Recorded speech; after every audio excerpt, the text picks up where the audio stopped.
What's up, guys? This is the Level Up Sports Betting Game Show, the first episode ever. We're going to have Josh here from Winter Wire going up against one of our subscribers in Jose Farfan. Earlier today, they actually took 5 different games each, and they're going to see who can profit more. If the subscriber ends up winning, they will get a subscription to the Patreon in April when we go back to being paid. Uh, but for now, we are free. So make sure to go in that description box and click the Discord, join the Discord, and get everyone's plays. All of our cappers from Josh to Matt DeLeo to Kevin Davis. Josh, how are you doing? Are you confident on your pick so far?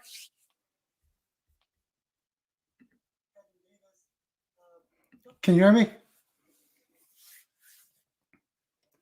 Yeah, plug in the mic. Maybe having some technical difficulties already with the mic, but no, we can't hear you. While he's trying to figure out the mic, we will give out the picks that Josh gave so far. We've got Josh at Good. Winter Wire. Here we go. He's back. So these are your 5 picks for the game show. You have the Nets at plus 100, Auburn minus 8.5, Iowa minus 9.5, Vucevic over 16.5 rebounds and assists, and the Raptors halftime full time. And I was just watching that Raptors game. They cut it really close, but ended up getting that 4-point victory in the first half. So you still got that bet going for you. Were you sweating that one out? Can I just take a quick time to give Fred VanVleet a shout out? Like, oh my God, that man has 28 points at halftime and single-handedly carried this Raptors team to the lead at half. Yep, that's awesome. So we're looking at the Raptors right now. The score is 64-60. We're looking at that Clippers Nets game. The Nets started off really slow. I know you have the Nets, and Jose is going to come on shortly, who took the Clippers. The Nets started off really slow, but here they are now. It's a 2-point game, 10-17 left in the second quarter, so it's a lot closer now. You took the Nets at plus 100. So what was your thinking on that one? Well, you look at these guys, you look at Durant. I mean, I'll go into that a different time. I'm a Thunder fan with Durant, but that man can hoop. You look at Kyrie, you look at Harden. Anytime you see them with a plus before, you don't think twice. You at least put them in a parlay or something. And now we're looking at the Iowa-Michigan State game. Who would have thought Michigan State would have 43 points in the first half? I know when you made this bet, you did not expect Michigan State to have this kind of an offensive outburst. Of course, Iowa not the best defensive or not the best offensive or defensive team is what I mean. But still, Michigan State 43 points in the first half. Still, Iowa's got 46. They're gonna probably be up at halftime. And looking at like maybe you can cash that bet as we continue on with this game. So give me your thoughts on that one. Yeah, well, you look at it and you break it down, and it's really with Iowa, it comes down to being able to outscore them or being able to out rebound them. Right now, Michigan State was up 10 earlier, but it's 48-43 at half. They're not going to be able to keep up. No matter what Michigan State does, Iowa will always have an answer. You look at it that Michigan State has 11 offensive rebounds. For them, that's absurd for one half, and Iowa is going to clean that up. And Luka Garza, the one of the player of the year candidates, only has 4 rebounds at half. He's going to try and assert himself a little more in the paint. He is scoring though, and he's not shooting any threes. That's a good point right there. Uh, Again, we have a Nikola Vucevic prop. How is he doing so far? Have you been watching his progress? Looks like he has 12 points and 9 rebounds with 2 assists. So you already have 11 at half. That's looking pretty good for you right there. Yeah, what's it called? It's actually the rebounds and the assists. My link to that game went haywire for a sec, but last I saw he had 9 Yeah, rebounds and 2 assists. I wasn't sure. yeah. That's what he's got at halftime right now. Yeah, so it's looked good. I didn't really expect rebounds to be a problem for him. I saw the numbers were kind of gaudy when you look at the lines. The line I think was 11 and a half, which obviously 9 now. Everyone's probably looking at it like 11 and a half was a nice easy play, a layup, if you will. But especially with Gordon out, but I really thought that the assists would be a thing, and you look at it, he averaged 3.5 on the year. He's got 2 at half. They're going to try. I know for a fact this Orlando team is not built to score 60.5, so they're going to be pretty proud of themselves, and they're going to continue to move the ball. I mean, you look at it, there are 8 different guys, excuse me, that have assists, including Jordan Bone off the bench with 3. I just think that they're going to keep trying to come at them with a full team movement. That's why I went halftime, full time. I know he has 5.5. That kind of that was an okay line for me, but for me, I felt like at the half they would be winning, and at the end they would be winning because they each go through the rotation of their players, and I think that at the end of that, the Raptors right now are a better team than the Magic, and I didn't want to lay any points on that. That is pretty fair. Yesterday, you did go 2-0 in the NBA, so let's talk about that. The start to February, just your overall so far in the Discord for the Level Up Sports Betting community. You've been destroying recently, you've been dominating. I know your record is pretty good right now, and you just hit a 385 parlay in soccer. So you are a jack of all trades, really killing it in all different sports. How's it been through this Level Up Sports Betting community Discord so far, and how have you been finding your picks and doing so well? I've been liking the interaction with the community a lot. I feel like a lot of people, it's not like it's me talking and them just saying, okay, bet. They ask me questions, they have knowledge, they know what they're doing. It's not like, and that makes it more fun for me because I take a lot of pride in the value that I find across the board. Like for soccer, I really love it. And you even reached out to me that you were surprised I was putting a full unit on this parlay, but Yeah. it was just one. I looked at it that I felt like there was no doubt for Manchester United. I didn't know they'd win 9-0, but I felt like it was no doubt that they would win. I felt like Sevilla would just do their thing, and it was really up to Crystal Palace. So if you can find a couple heavy favorites like that you're really confident in, and then you find a team that's like plus 150, it's a nice little odds boost to make it worth it. And I even texted you too during the Sevilla game, and I was like, dude, are they going to score? You said they were going to destroy them, this and that. And I'm just waiting for a goal, getting nervous. And I'm not the biggest soccer guy, and I understand that goals are hard to come by. But just look at the box score, I was like, all right, Sevilla, they're destroying the game. Just put a goal, give us a goal. And we finally got one. So that was really awesome. So let's welcome Jose, one of our subscribers, into this chat. He's going up against Josh in this sports betting game show. He's going to share his picks, and we're going to watch the second half of these games, figure out who profits more. And if Jose ends up winning, he will get a free subscription to Patreon in April when we go back to being paid. So let's welcome Jose. Jose, hey, how's it going? What's you up? know me, always doing amazing. Can you guys hear me okay? Yeah, we hear you great. Fantastic. Little introduction on Jose. He's been one of my more loyal followers throughout my entire journey. This is a guy that found me back when I was in Asian baseball. And throughout Asian baseball, we started cashing some bets and helped Jose a ton with that. And now he's become such a great bettor, much better than he was back when we started the Asian baseball. So now he's going to put his talents up against Josh of Winter Wire. And he's got some really interesting picks going today. Here are Jose's picks. He's got the Raptors minus 5.5, West Virginia minus 11, UNC minus 2.5, Tennessee minus 3.5, and Clippers on the money line and over 228.5 combined. So with that right there, we have Josh on the Nets. We have Jose on the Clippers. Jose, let's start with the Clippers here because that's probably one of the more exciting games going on right now. Why did you take the Clippers, and why did you go up against Josh instead of not taking the Nets and just going with the Clippers?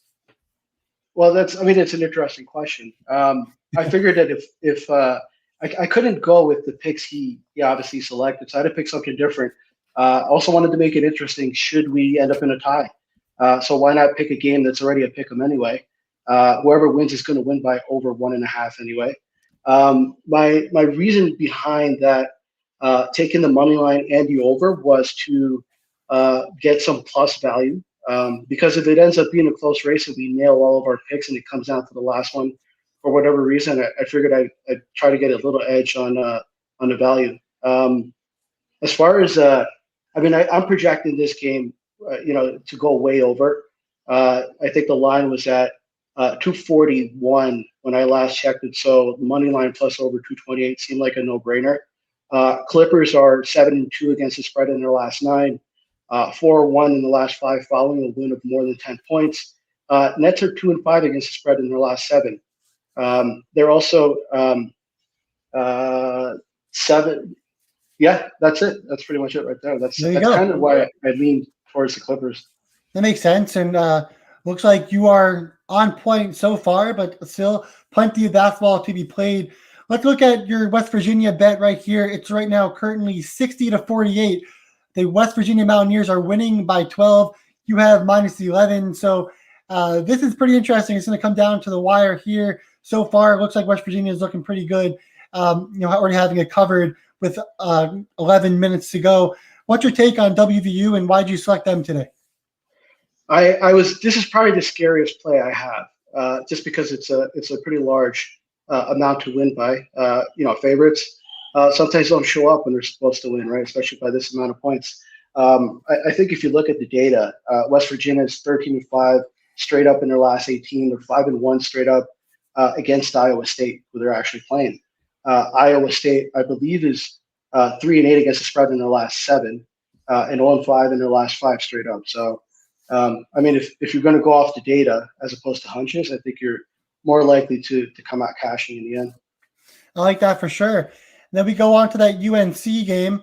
Let's see, UNC is actually losing to Clemson by 4 right now, but they were down a lot more at halftime.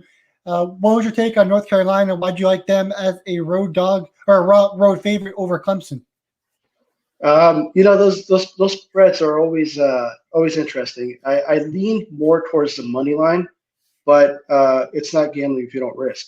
And I needed the value, so I needed the extra minus 114.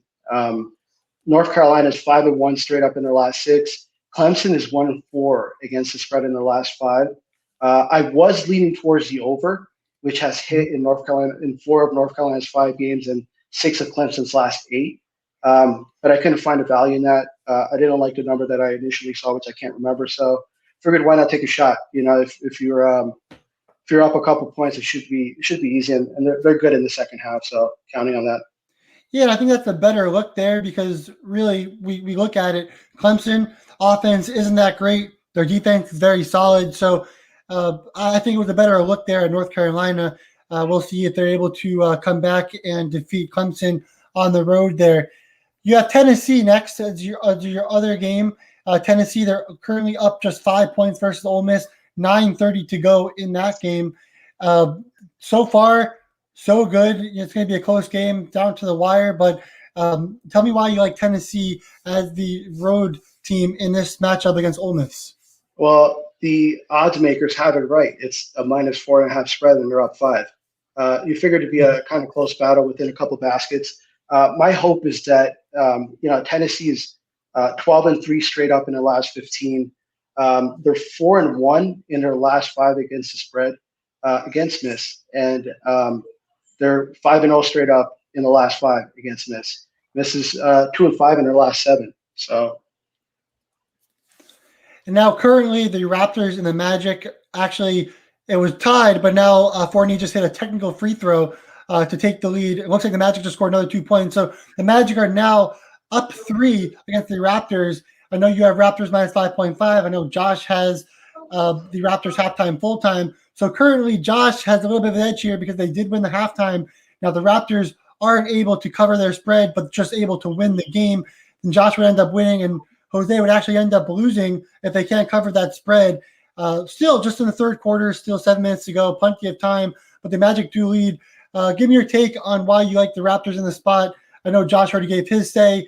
You guys kind of both agreed on this, but went kind of different ways, which is pretty unique in the sports betting industry where you can just kind of look at so many different ways to pick teams to win games, which is really fun. But just give me your take on why you like the Raptors in this one.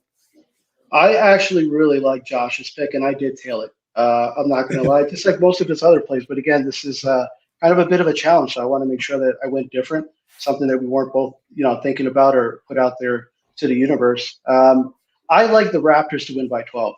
I think that they'll definitely cover the 5.5. I was willing to go up to 7.5 on this one to get a little more value, but didn't want to press my luck. I believe Aaron Gordon wasn't going to play today. I think that kind of leaned me towards them being able to cover the spread in this one. I think Raptors are 5-0 last 5 on the road against Orlando. It's just I don't know. It all signs if you're not having your core team, sometimes bench players do show up. But I mean, the Raptors have been pretty streaky, so I'd rather go with the hot team in this one. Yeah, I like that too, and I think the Raptors will definitely come from behind and end up winning this game for both of you guys. It's going to be a close race. This is really fun. Again, this is the first episode of the Level Up Sports Betting Show. I am Jason Radowitz. We have Josh Weil in the middle, and then we have Jose Farfan to the right of the screen. He's a subscriber. He's taking on Josh in this challenge. We went live at 8:15 to look at the second half of the game to see who could end up winning. Again, for this live betting show, we're just doing the 7 o'clock and 7:30 games because none of us want to stay here until 1 a.m. Watching games and talking our mouths and throats off because then you wouldn't see us tomorrow. So those are the plays for both of these guys. If we just go to, I have a late bet night that you guys want to tell. Starts at 9 o'clock, Illinois minus 130. One of my plays for later. We have another 30 minutes for that one. This doesn't have nothing to do with this game show. It just has something to do with my final bet of the day. I also have Eastern Carolina going, or Eastern Kentucky going right now. They're actually losing up there. They were up like 17-4 to start the game, hoping they can come from behind and end up winning. I have plus 2.5 there, but already got my first win of the day. So trending hot right now. You guys can tell me Illinois at minus 130, which is a 9 o'clock game. For Josh, he does have one late night game tonight in the NHL. It's the LA Kings minus 120. Josh, if you want to give us your reasoning for the LA Kings, I think we did say that Jonathan Quick is out in this game as the goalie, but you still liked this game. Tell the viewers why.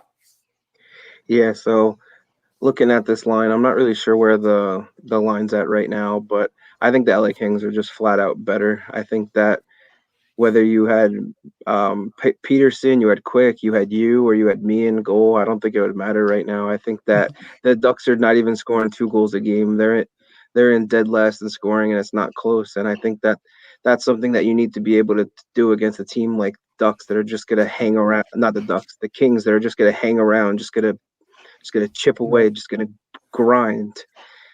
So, and Peterson's not bad. You look at his record; he's 1-2, but his goals allowed is 2.3 with 91.9% save. So it's not like I know he's not Jonathan Quick, but those aren't bad numbers. And you could look at Gibson, who's not bad either. But you look at Velarde, he's got 3 goals. You look at these guys; it looks like they've really rallied together, and it looks like they're poised to make a big improvement from last year. There you have it, guys. So if you want to tell a late night game, we won't be live when this game finishes. But with Josh's analysis, if you guys like it, definitely tell him on that play. And also the Illinois game, I got it at minus 130. It's now probably around minus 145 because I'm a sharp. What can I say? Looking at some of the other games on the slate outside of what we're betting on, this is kind of funny. I'm looking at South Carolina State playing North Carolina Central. They played yesterday. North Carolina ended up winning by like 17 or 16 points. Kevin Davis, one of the other cappers for Level Up Sports Betting, actually took South Carolina State on the money line at plus 1,500. It lost easily. But today, again, now we're looking at this game. There's 7:28 left to go. South Carolina State 0-14 on the season, actually lead by 1 against North Carolina Central, 55-54. I'm not sure if Kevin ended up taking this game today, but he did take it yesterday and it missed, but it looks like it might have a chance today. Josh, yesterday. Yeah, you told yesterday, but you didn't tell today. And that's what happens a lot because if you look at it yesterday, I had UMBC or 2 days ago had UMBC minus 2.5 or 3, and then they ended up winning by 4, but they lost in that first game. Ended up winning the second game. Happening a lot in these zigzag games, which is pretty annoying. I know you did have Maryland and Purdue. You had that game under the total, and that game just finished with Maryland winning 61-60. So, Josh, Wow. cashed another bet there. There you have it. So, killing it in the NBA, college basketball, soccer, anything there. Jose, what games are you watching right now? Any particular ones that you see are close that we should be keeping an eye on? I mean, that's an interesting question, right? It seems like the Raptors is one that I'm really leaning on. They were able to win by 2 in each quarter. So if we could keep that trend of 1 by 8, right, more than covers the 5.5. I'm definitely watching the North Carolina and Clemson game. I believe they're down 4. They're down 4 with about a little over 9 minutes left. So needing to kind of step it up. I would hate to lose one of my bets, right? Yeah, that would stink, but looks like you're on pace for the cover, so you should be good there. Looking at some of the closer games that are about to be kind of concluding soon, you have Tennessee and Ole Miss. This game, Tennessee currently leads 42-35 with 7:28 to go in that game. So we'll have to see if Tennessee can hold on to get the cover there. So far, it's been a pretty interesting game. A lot less scoring early on in the second half in the Tennessee Ole Miss game. We're watching this Eastern Kentucky Jacksonville State game, one of my official plays. This game is pretty crazy right now, but looks like Eastern Kentucky just turned the ball over. So we got plenty of games going on. I feel like I'm in NFL red zone, but I am not. I'm not nearly that talented or that good. But yeah, we have Tennessee, Ole Miss almost finishing up. Got less than 7 minutes to go now. West Virginia is actually up 9 right now with 7:12 to go in that game. Michigan State still hanging around against Iowa, 59 all, still 14 minutes to go in that game. So that's pretty interesting right there. What else do we got? We got North Carolina. The Nets are down 1. So you got the Nets down 1. Clemson still up by 7 now. You also have Auburn, Georgia, 71-65, beating Auburn there. So that's not looking too great. But still plenty of time to go. You never know what could happen. I got to watch this last 45 seconds of the Jacksonville State and Eastern Kentucky game. I have plus 2.5 for Eastern Kentucky. Jacksonville State is actually up 3 right now with the ball. Now looks like potentially going to the line with 43 seconds to go. This is going to come down to the wire, one of my official plays. So that's going to be pretty interesting and crazy. Steven asked about the Celtics and Warriors tonight. Josh, do you have a lean on the Celtics Warriors tonight? Well, it's funny because I've been on the Book It Sports app, and my wife actually has been putting some picks in, and she doesn't really, honestly, like, she doesn't know she doesn't know sports like that, but she's 5-0 since she started, and she took the Warriors, so I'm taking the Warriors. I'm looking at it like, after she's like, would you lean one way or another? I was like, they're both very good teams. And then after she said it, I was like, I think that's a good pick because no one's going to guard Curry with Smart out. But it's an interesting thing. Yeah. There you go. Thing.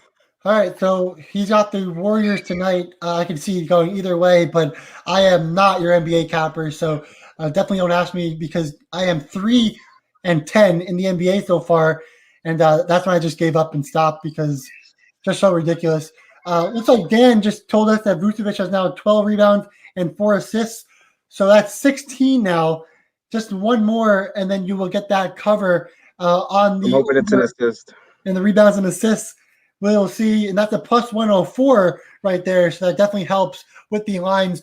Watching this Jacksonville State Eastern Kentucky game, I don't know if anybody told me, but Eastern Kentucky now going to the line for 2, just made the first one. It's now a 2-point game with 30 seconds to go. So reality is Eastern Kentucky is going to have to foul now down by 1 with 30 seconds to go, hoping we can get a miss there from Jacksonville State and then hold it for the final shot and get the winner or just miss and lose by 2. But a lot of wishful thinking, a lot of different possessions in this game, even with 30 seconds to go. So we'll definitely see how that plays out. I'm nervous, man. If I get this, I'll already profit for the day. And we got a foul there. So, Josh, what do you think about Baylor? I know you were on Baylor as an official play. It's now 71 to 60 right now. Baylor, of course, undefeated, 16-0. I thought Texas had a chance to potentially get an upset there. They obviously got healthy, no more COVID, but it doesn't look like that's going to happen. Of course, there's still time left in the game, but Baylor and Gonzaga seem like they're the two top-tier teams in the league so far. Yeah. If you look at my analysis, I said, what's the first line say? Baylor's just different. Baylor, I've been telling this Baylor team since last year, every single game, and it's been a wonderful thing.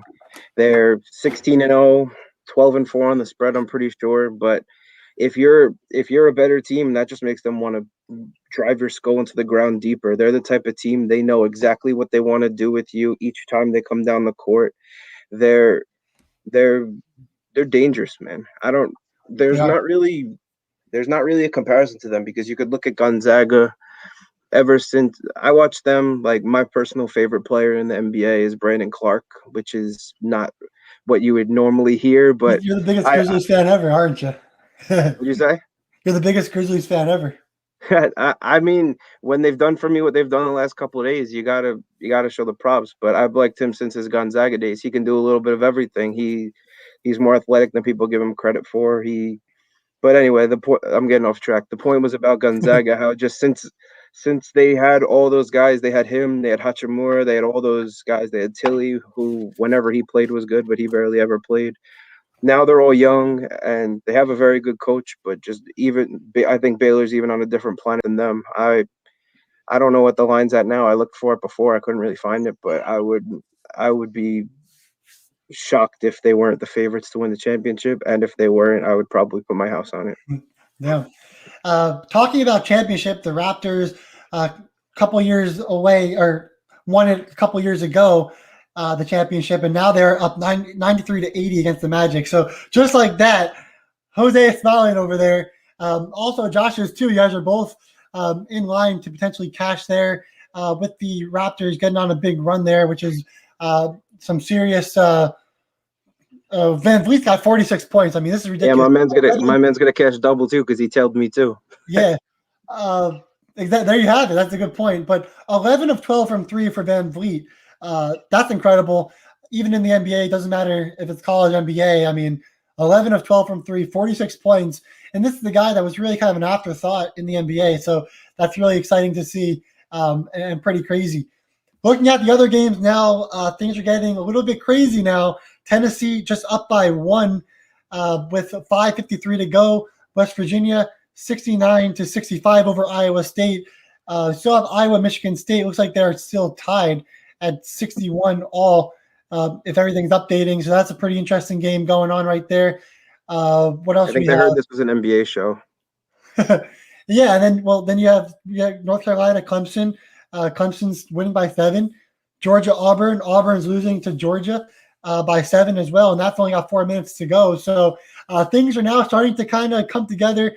This is what they would call the witching, I guess, 30 minutes, not the witching hour, because these games are going to be finishing up pretty soon, and we're going to kind of figure out a winner pretty quickly as all these games start to unfold. So here we go, man. Iowa looks like they're getting a couple of points now. Say for everyone to jump on Iowa right now, man. I think they're about to go off. This is exactly what happened in the first half. Except they fell behind, and then they ended up close. They think they actually ended up, but now Michigan State's not going to end 50% from 3. Just like Iowa's probably not going to end around 31% like they have. But even if they stayed there, I don't think Michigan State's going to keep hitting like that. Yeah, I'd say live bet that now. All right, we have Eastern Kentucky shooting for a 3, banked the 3 in to tie the game against Jacksonville State with 4 seconds to go. Jacksonville State's going to run and throw up their potential banker, and they are going to completely miss, and we're going to overtime. We didn't cash the bet, but we're still in the bet there. So if anybody tell me in the Discord we are still alive off of a bank shot 3 that had no business being taken. My play. Which play? The Radaleo. Oh yeah, you still had that going on. So that was pretty crazy. Yep, Dan, that was. I don't know if anybody saw that, but holy! Of course, the first live betting show that we ever do. One of my plays goes overtime off of a bank to 3. That shot had no business of being shot. There was 4 seconds left to go, but wow, we got mad lucky there. So still have a chance there. There's Funny no because love when that you do your game, research. yeah, but that Eastern 100%. Kentucky game actually, yeah, and that game went to overtime the first time they played each other. So these teams are really close against each other. But Eastern Kentucky actually ended up winning that game by 3. That first battle, I'm hoping they either win by 3 this time or lose by 2. I don't even care. Just No. wait, you have money line. You have money line. Just kidding. I do care. I do care. There we go. Van Vliet did miss a 3, so now he's 11 of 13 from 3. So sorry there, Van Vliet. Yeah, his percentage is going down just slightly today. Then he got blocked in the quarter. Great. But let me just give a a little shout out to Matt DeLeo because it pops up on my screen. Maybe we should go live on the Blues, and then it pops up on my phone. The Blues score. Like, come on. There you have it. What's the score of the Blues game? We haven't really been paying attention to the NHL at all. Let me see. Already at Matt's picks. That one's 1-1 now. That's 1-1 now. All right. So we will keep an eye on Matt's picks because he's here now, and we gotta respect that because the man is 9-1 in his last 10 bets in the NHL. So we gotta respect that. We have to check his bets and make sure that they're hitting as well. So let's check the scores of that game. As the Eastern Kentucky game starts in their overtime in the 5 minutes. So we'll see how that goes. Whew, lots of talking in this game. I didn't bring myself enough water. Didn't know what to expect. This is my first time being live in quite some time. I know Jose has seen me live for quite some time and was excited to see me live, but I'm more excited to see Jose live. How are you enjoying this experience, Jose? I think this is great, especially when your teams are losing and they're not anywhere close to where they should be. Makes it even more that exciting.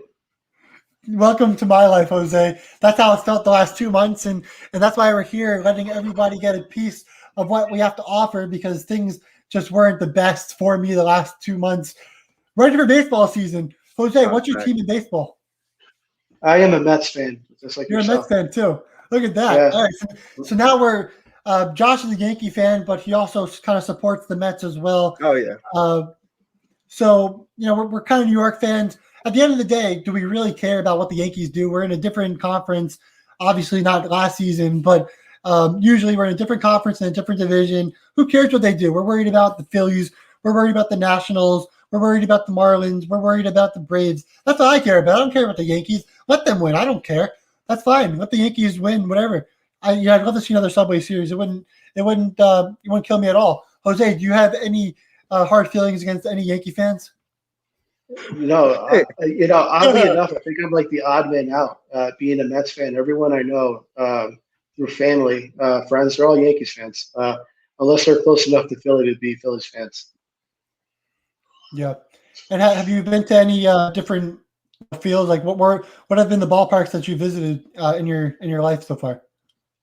Obviously Shea before they tore it down, and then Citi Field. But being here in Denver, I catch a lot of Rockies games. Though Rockies aren't too happy that they traded Arenado. It seems like they're ready to. The fans here are ready to boycott the organization. But it's like you're really not going to the game. So I mean, how much are you hurting their pockets? Yeah. So have you been to Coors Field before? Oh yeah, it's a great experience. How many home runs have you caught? I know there's a ton of home runs there. Have you caught any home runs, or do you sit on the foul ball in the foul territory? The latter. I sit behind third base. It's the away side, especially when the Mets are in town. It's like New York out here or New Jersey. You get a lot of Mets fans. We crowd that third base and away side. I actually have been lucky in the last 3 games I've gone to. Got a baseball, not foul balls. But pitching coaches tossing balls to the kids in the stands, and I take my kiddo to the ball game, and he's out there with his Mets gear and his Met glove and his hat, and it's kind of hard not to throw him a baseball, especially when it's been out there in the sun all day. That's awesome. Obviously, I think you and your kid is going to miss Arenado at third base, though. That's a big blow, but looks like the Rockies have a plan. I'm not sure exactly what that plan is, but it looks like they have a plan. So we'll see what happens there. But I don't think the Rockies will be anywhere close to the playoffs this year. My wife's a Rockies fan, and she's especially an Arenado fan, so she's going to miss that third base view, from what she tells me. Yeah, and that's a big blow, especially after they signed him to an extension not too long ago. You thought he's staying for a long period of time, and then the Rockies even started off pretty hot and kind of started struggling late in the season last year. But it was kind of more expected. It was just a weird kind of start to the season where they actually perform well. But one team that obviously should perform a lot better this year is the Mets, and of course the Yankees should be right back in the fold in the MLB. Jose, I know you followed a lot of my KBO. I was curious if you had a favorite KBO team, or if you had a favorite team to fade or to bet with, if any. It's whatever you put out into the universe is usually what I follow. Even when it's something off the wall, like going Hanwha plus 500 or whatever, they're due for a win. I figure if you tell an underdog team long enough, you're bound to hit. Just double up every time, and eventually it'll pay out. Dinos, of course, and the Bears will usually seem like to be the two teams usually in the running towards the end. And then we have the Korean Baseball League, or not the Japanese Baseball League, and you have Tanaka now going off to pitch outside of the MLB. Josh, are you mad about this, or do you think he'll perform better? Do you think the Yankees need him? I think that he kind of got figured out. I feel like he was kind of plateauing. I don't think he was going to get much better or worse. And I think that it wouldn't have been wise to pay like an increase on what he was already getting. So I don't really think it was a problem to let him go. I mean, if you're going to want to play at home anyway, then you should probably play at home anyway, because that's really what it's all about. I respect it, and I think he'll be the ace pitcher in that league, and I think he'll just absolutely dominate, which will be really fun. Let's go back to college basketball. Some games are starting to finish up here. West Virginia just up 2 points with 1:38 to go in that game, but of course, West Virginia, they will press you to the death of you and could easily get a few steals quickly, get fouled quickly, and run that score up. You just never know. Tennessee still trailing Ole Miss by 2 points here with 3:13 to go in that game. It looks like North Carolina is still struggling to get back against Clemson on the road. Just 43 points against this Clemson defense. Clemson, obviously one of the better defenses in the league, but not the offense that really wins enough games there. But so far, 52 points has been enough. Eastern Kentucky, for me, they're down by 1 with 2:30 to go in that game. Georgia up by 6 with 1:42 to go in that game. So a lot of things come down to the wire, not the results I think a lot of you guys are hoping for, but that makes it for a fun ride, especially for these basketball games, especially with the Nets Clippers game. I think that might be end up becoming the tiebreaker, which will be the last game of the slate to conclude, unless we get to overtime somehow in some of these games. This comes down to the wire. This is crazy. Tennessee now hitting some free throws, about to tie the game. So there's still time there. 2:54 to go. We've seen crazier things happen when it comes to Tennessee. Just so you guys know who haven't joined, weren't joined earlier, Jose on the Raptors minus 5.5, West Virginia minus 11, UNC minus 2.5, Tennessee minus 3.5, and the Clippers money line and over 228.5 at plus 120. Again, we gave Jose $25 to put these bets in. Each bet was a $5 unit. We will be doing this from Tuesday and on Thursday. Thursday will be NHL against Matt DeLeo, one of our other cappers. So if you'd like to join, please let us know in the Discord, and we will definitely try to get that going, as long as you guys can, like Jose, get on the webcam and enjoy this experience with us there. So looking at Josh's picks, Josh at Winter Wire, he's got the Nets at plus 100, Auburn minus 8.5, Iowa minus 9.5, Vucevic 16.5 rebounds and assists at plus 104. That game has now started the second half.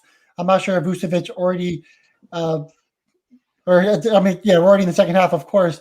Vucevic now has 13 rebounds and 4 assists, so that is now a winner. And Josh has the first win of the day there. He does have the over 16.5 rebounds and assists.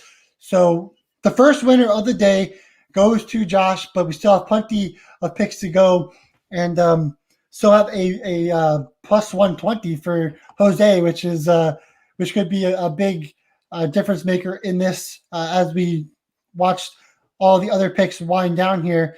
But again, we just cashed this Nikola Vucevic over 16.5 rebounds and assists. So far, Josh is 1-0 in his bets, but might not be like that for much longer with how other games are going. But we're going to watch it again. Raptors up 101 to 88 with 8:25 to go. So both of you guys are looking good in that game. Clippers are playing the Nets. That game has now started in the second half as well. The Nets now take a 64-60 lead, but of course, very, very early in this game. We will see what happens right there. Also, looking at some of the other games, West Virginia just called a timeout. It's now 74-72 in that game. West Virginia actually got the rebound. Weren't fouled yet, but out of the timeout, they will try to score a bucket before Iowa State gets a stop, and then Iowa State to potentially tie the game. If they tie the game, you never know, Jose. You never know. West Virginia can end up winning the overtime by 12 points and go 12-0. You never know. So I guess right there, for Jose's sake, we're kind of rooting for overtime because I'm not sure they can get 12 points within 30 seconds of that game. Going down the list, look at Clemson running away with against North Carolina there. 54-44 with 132 to go. Ole Miss getting a couple extra points there, now 49-46. Iowa up by 3 with 6:30 to go. So Josh still has some time there on that Iowa pick. But the Auburn pick, not much time there for you, buddy. But we will see how that goes.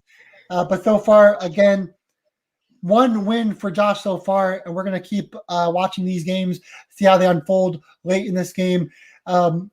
Jose, what's the game that you're most worried about right now, looking at how these finishes are going? Well, most of them are not going in my favor, but it's totally fine. There's some cool stuff that can happen, like overtime. I think North Carolina game isn't going the way I thought it would. Raptors looks like it's on point. Obviously, Josh was leaning that side as well. So, again, easy pick to make when you got like-minded individuals headed in the right direction. Tennessee needs to catch up. They got time. Minutes more than enough in college basketball. So, just looking forward to getting some of these to get across the board, hopefully, or push for some more time to get some more buckets. I like it. And so here, like Josh said about his Iowa team, they're now starting to push away here. They are now up 5 with 6 minutes to go. So we will see how that plays out. Of course, Tennessee can get into overtime. I guess that's what we're kind of rooting for now. In that game, still at a timeout with West Virginia. That's pretty annoying. Eastern Kentucky now up 85-82 with 9 seconds to go overtime. Crossing my fingers here with Eastern Kentucky. Got to get one stop here or set up a 2-pointer. I don't care. But we know that probably not going to happen. Actually, Eastern Kentucky has the ball. I wasn't paying attention. So it looks like okay. Well, so it looks like they're trying to see if he was on the line or not on a 3-point shot from Jacksonville State here. Yeah, that's what time does Penn State start? Penn State already started.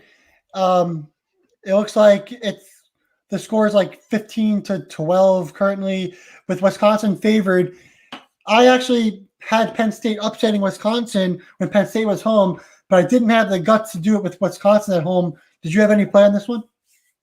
Yeah, I think the line was way too skewed in the favor of was way too skewed in the favor of Wisconsin for no reason. Penn State's basically been the Big Ten's Oklahoma. I mean, obviously it's a stretch, but like anytime that they've been facing the big guns, they hang around, and if they don't win, they still do some damage. And I have not an official play, but I have I have something on Penn State. I made a little parlay with the second half of Eastern Kentucky, actually. There you go. Let's see how this is going to play out. So it looks like Eastern Kentucky is going to be inbounding the ball here. Hopefully they can get it in and not turn the ball over. They did. And they're going to get fouled with like 4 seconds to go, up by 3. Just get one foul shot, and I will be a happy camper there. As you guys know, Illinois, now that game has just started as well. One of my other official plays, I don't know if it actually just started, but it's going to start any second now, which should be fun. That game, let's see what channel that game on. That game is going to be on ESPN, so we got that going for us. The games are now starting to fill out here. It looks like WVU just got a steal, and it looks like they're going to about to get fouled there, up by 2. So I guess WV has to miss 1, and then Iowa State's got to hit the 3 for any chance in that one, of course. What do we got here? We got Clemson now up by 11 with 26 seconds to go. So you can kiss that one goodbye with North Carolina, but that's okay. We still have other bets to go, and you still have a chance to win, especially with that Clippers bet. Georgia-Auburn. Auburn not going to get this win. 10-point game with 27 seconds to go. Eastern Kentucky is actually going to end up winning by 4 in overtime, and we will cash that bet for the Discord official play. 2-0 now on the Discord officials.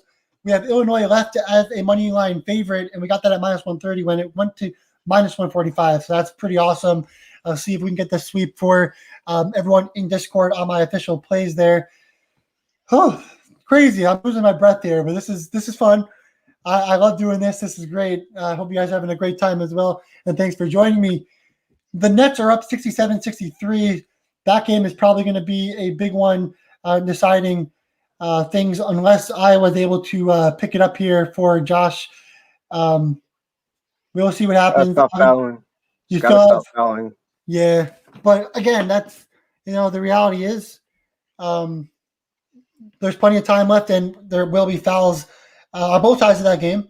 And I don't think Michigan State really has the offense to stick with Iowa, and I think they could potentially fatigue there. So we will see how that goes.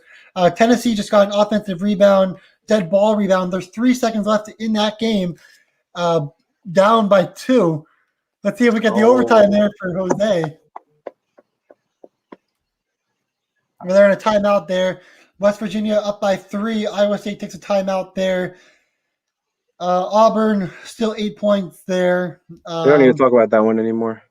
Yeah, that's yeah, you don't want to hear it. You just want to hear it. I love it. I turned it off on my computer, and I've been watching Iowa, but I wanted to talk about that Baylor official play that cashed. I predicted the score to be 81-68, and it ended 83-69. So I feel like I was in the ballpark. Yeah, 100%. That was a great pick. I didn't have the guts for taking Baylor. I thought Texas had a chance, especially being they're not ready yet. Kind of at full health. I thought Texas would be there, but also that doesn't really help not being, being away from the game a little bit, especially with your head coach being away from the game too. But it also cashed it in that game as well. So here goes Tennessee at the line, apparently. I wasn't paying attention. I just turned the game on. Tennessee's at the line. I'm not sure if it's 1 or 2 shots in this game. Jose, do you know? No. All right, let's see. Okay, Keon Johnson actually missed the first free throw, man. So he's only at the line for 1 more shot with 3.5 seconds to go. So he's going to have to either miss this or they're going to have to foul quickly. So I think they're going to have to try to miss this shot to get a tip in for a 2. So here goes Keon Johnson for the foul shot. He actually ends up making it. So it's now 51-50. This game, just 101 points in this game with 3.5 to go. It's going to be a timeout on the floor. So Jose's going to have to sweat this out just a little bit longer to see if that can hit or not. Is Crazy game. Is the Hauser on Michigan State from Marquette? Yes. And his brother went to Virginia, right? Correct. Yeah, that guy's got 4 fouls right now. I'm happy about that. Iowa's up 9. Okay, there you have it. Yeah, so Luka Garza has 25 points, 8 rebounds, obviously dominating on offense. But that's the one concern with Iowa when we're going down to it.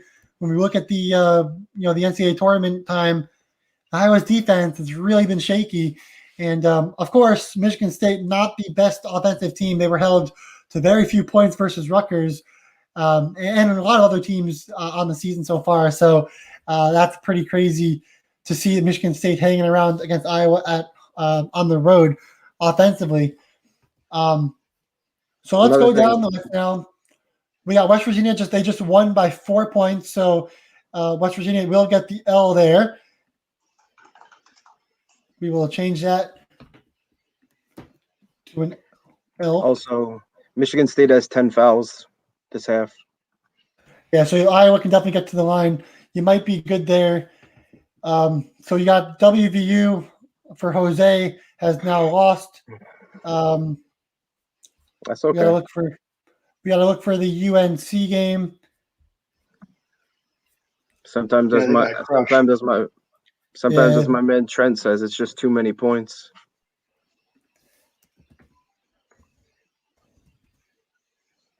All right, so now Ole Miss goes to the line. And they actually missed the first foul shot.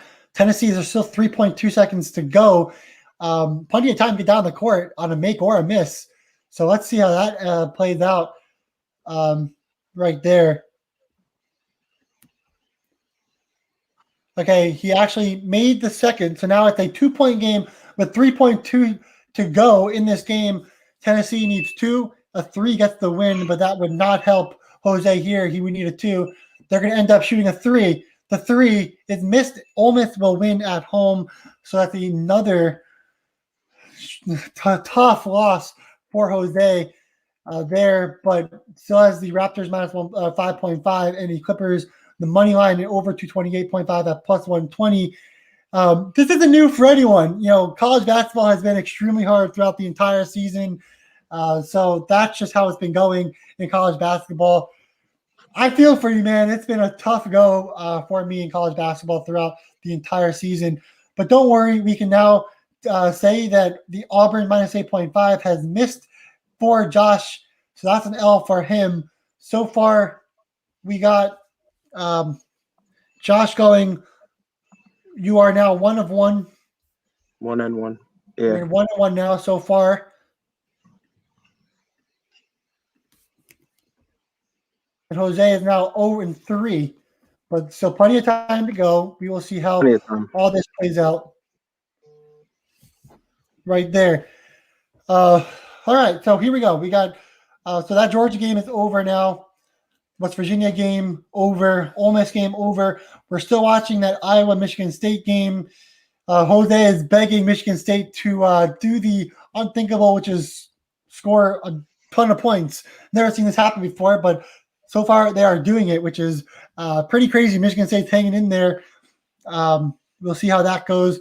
This game, it looks like it's on Fox Sports 1, so going to put that game on my television right now and sweat that out with both of you guys. Sounds good. Put that game on. All right, so what do we got here? Live commentary. I know you guys like it. 79-52. Garza just missed an easy layup, and Michigan State gets the rebound. So here is where the sweats begin. Of course, right now the Nets are winning 78-72. And we have the Raptors absolutely destroying the Magic. So that's looking great for both of you guys. It's crazy because Josh, that game early on, it was looking like Magic were going to take the lead into halftime, and it was going to look like a really poor start for you. The Raptors got it going, figured it out, and we're witnessing history right now. Van Vliet, 52 points for the Raptors, 11 of 13 from 3, 16 of 21 from the field. Pretty ridiculous performance from him, and it looks like they're going to get the win there by quite the margin with only 4 minutes to go. So right now we're kind of just worried about the Nets-Clippers game. We're looking at the Michigan State-Iowa game. This one's going down to the wire. Hauser at the line just made his first foul shot. Crazy game. This is turning out to be nobody could have ever thought Michigan State would be able to hang around against Iowa, 1, or 2, score this many points. If you would have said Iowa's going to score 80, 85, 90 points in this game, no chance Michigan State has a chance to cover this game. But here they are. They have a chance. 5 points, 5-point game now with 2:23 to go in this game. This is getting crazy. I hope you guys are tuning in with us, watching this Michigan State-Iowa game. Jose is really crossing his fingers for one side while Josh is rooting for the other side. Another miss from Luka Garza hit the bottom of the rim, and Michigan State lays it up, and it's good. And now Jose got a little smirk there. 79-76, a one-possession game with 1:50 to go. This is turning out to be a sweat, a timeout on the floor. Wow, this is crazy. Crazy, crazy, crazy stuff here. Wow. So we got Iowa, the number 8 team in the country at home, running up 76 points and potentially more to Michigan State. I don't know how that's happened, but it's happened. If I were to look at this bet, I would completely be on Josh's side early on, but now things have changed. This is getting crazy here. Clippers and Nets still 2:20 to go in the third quarter, one possession game. It's anyone's game, but if Josh gets this win, this is going to be an automatic win for Josh. He'll have those 2 wins under his belt, and then Jose. Let's see. I'm trying to figure this out here. Yeah, the Raptors will get. Okay, so the Raptors will get that. You both will get the Raptors, which will be 2 wins for Josh, 1 for Jose. If Jose can get the win from the Clippers, the Nets would still lose. Josh would still have 3 wins if he was able to get this cover here from Iowa. So this is a big spot here. See what happens here. That over is going to be a sweater too. Even if the Clippers win, Right. It's going to be right there. Yeah, it's going to be a close one for sure. Iowa going to the line, got fouled with 1:36 to go in that game. So Iowa going to the line for 2 points here. A shooting foul. Iowa's in the bonus plus anyway. Michigan State in the bonus there's 8 fouls on Iowa there. So we'll be seeing foul shots throughout the rest of this game. But for Michigan State, it'll just be 1 shot, while Iowa will get 2 shots at least, or guaranteed.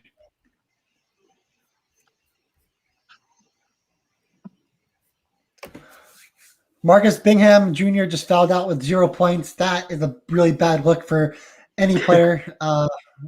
That's embarrassing, not fun, especially when you're on TV. But Iowa misses the first foul shot there. So this is going to turn out to a big sweater here. I know everyone in the chat are sweating with us here. This is a big foul shot. If you can make this one, he actually does make that one. So no, it's a 4-point game. But remember, if Michigan State misses a shot here, Iowa scores, and the fouls could happen, and then it, randomly becomes a double-digit win for Iowa, or Michigan State finds a way to keep it close here.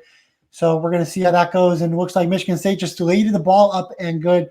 1:20 to go in that game. What a sweat this is. What a sweat this is. Hoping for some more fouls on the guys with 4 fouls. And then if we got to OT, they would just bomb. Yeah, then you don't have any defenders. Exactly.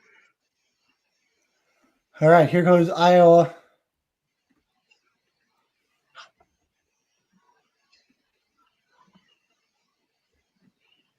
There's now 15 seconds left on the shot clock. And a timeout, of course, a timeout, because it wouldn't be a live show without a timeout in the middle of a big segment. Thanks, guys. Appreciate it. So how's the Radaleo looking? So what'd you have on that? You had. I'm looking at the scores now. I had the over for Mets over. They got 4 goals halfway through the second. Carolina's 2-2 in the second. And I forgot the other one. Let me see. And the Blues are 2-2 as well. You got them on the money line, right? Yeah. So there's still a chance there. But let me just say another thing that as much as I believe in my Iowa pick, I will never make a official play out of a team that can't play defense on a big spread. It just won't happen. This is getting pretty embarrassing, honestly. Michigan State, look, they clearly have talent offensively, but they haven't shown it all season long. And Iowa's getting 80 points dropped on their faces, which is just really bad. Looks like we just had a shot clock violation on Iowa. So now Michigan State's getting the ball down by 2 with 48.3 to go. So Jose, it's looking nicer and nicer as this game continues to play out. Not many turnovers in this game, but Michigan State had 8 and Iowa just with 5. But that was a crucial one right there. Michigan State, 15 seconds left on the clock, on the shot clock, I should say. In and out, and Iowa gets the rebound, and Michigan State's going to have to foul, but they're not fouling for I don't understand it. It's not the worst thing for them because Iowa's missed 12 free throws today already. And that's what's going to cost you if they end up losing, which those stink because especially in a team like Iowa, you usually can rely on them for foul shooting most years. 50% from the field, but missed 12 free throws. And I'm sure they're like 35% from 3, and then they can't make free throws. But Jordan Bohannon at the line, a career 88% foul shooter. I did not jinx it there because he did make that first one. We'll see how this goes with the second one here. For those of you guys who are joining us, we're now an hour into this live. It's been a crazy hour of just looking at scores and stats and watching these bets play out. And I appreciate you guys tuning in for sure as Michigan State calls a timeout down by 4 with 13.1 seconds to go. Crazy game. Iowa, I'm not sure they'll be able to get to 10 with 13.1 seconds to go in that game. But we will see. We will see. We can go back to that Nets game, the Nets and Clippers. See what the score is there. It's a good one. 83-84. The Nets are leading. This is gonna be a crazy game down to the wire. What we got so far? We have Leonard, 22 points. Serge Ibaka already has 10 rebounds on the day. For the Nets, you have Kyrie with 26, Harden with 13, 12 assists and 7 rebounds on his way to potentially another triple-double. Durant, 19 points, 8 rebounds, no assists. And Kyrie also just has 1 assist. So it looks like Harden's the main passer on this team. So anytime you're looking for a player prop, look at those assists because it looks like Harden is the main guy passing, and Durant and Irving are the main guys shooting, which is pretty interesting. Now we have a little bit more stats on this, and it's kind of played out that way kind of throughout, Harden being with the Nets so far. But if you look at the Nets bench, it's really shaky and not very good. DeAndre Jordan off the bench, but outside of that, you're getting just 5 points from 3 other players on that bench. So the Nets really need to here we go. We got Michigan State misses a 3. So Iowa is going to the line, but just 4.6 seconds to go. So the cover does not look like very promising here. Just up by 4. Even if they score 2, it's just 6 points. So it doesn't look like that's too promising there. The Nets Clippers 88-88 in that game. This could be huge right here.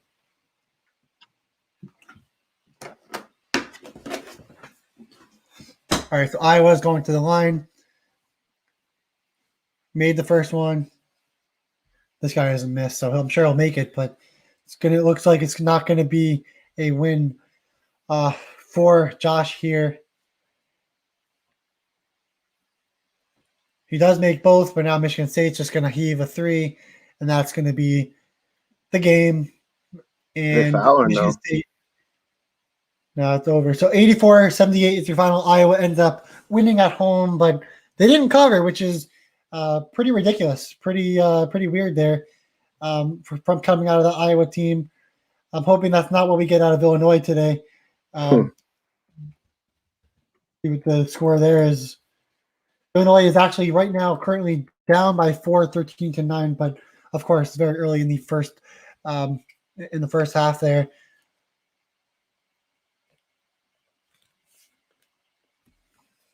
We're going to put this Nets game on now. Watch that fourth quarter play out. The Clippers now take a 90-88 lead there.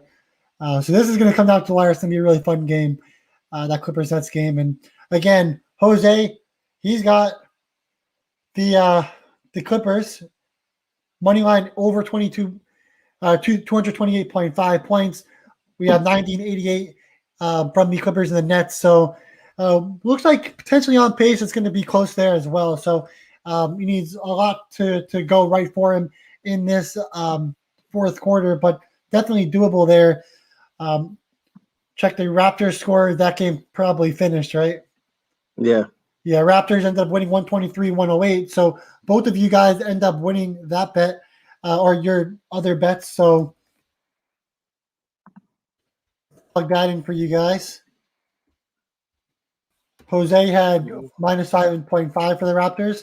They got the win. And Josh had Raptors halftime and full time. Didn't think they'd be able to get that halftime, but they were able to figure it out late. And Never in doubt. Got that in. So I should have took the minus 7.5, like I said. I had them winning by 12. They won by what, 15? Yeah. Yep. That would have been nice, but still got it. And we're going to give you that win there for your first win of the day for Jose. So currently Jose is 1-3, still has the Clippers money line in over 228.5 points for total in that game. Josh, on the other hand, he's now got a win with Vucevic, a win with the Raptors, a loss with Iowa, and a loss with Auburn. So he's 2-2 so far with the Nets plus 100 to go.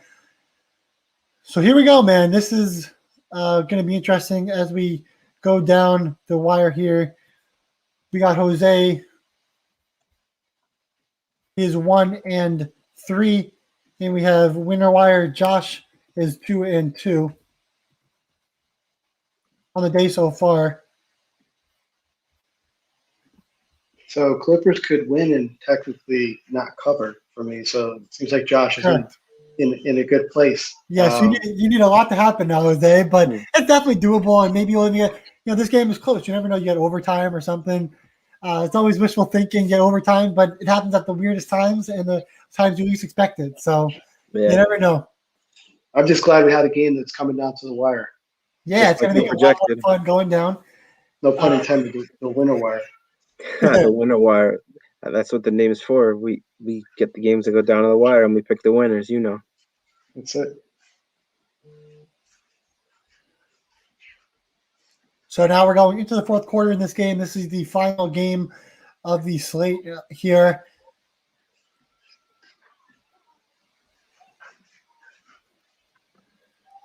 So if the Clippers money line and over 228.5 hits, you will Jose will actually lose $4.76 from betting. Now, if the Nets plus 100 and the Nets end up losing, Josh will end up losing $6.23. So Jose is still in this to be able to beat Josh, but again, he does need the Clippers money line and the over to hit to get that win. But going down to the wire, this is still an actual game going. Again, Jose still has a chance in this because if Josh ends up losing the Nets plus 100, he would lose $6.23 from $25. Jose would actually end up losing $4.76 if the Clippers money line and over 228 hits. So it's come down to the wire. We're going to check to see how this all plays out. It's going to be a heck of a game. But nobody lost yet. Nobody won yet. This is the final game actually matters, which makes it really, really fun. So let's see what happens here. Let's see. PG bricks a 3. I got it on right here now. Everyone's got to get it on now.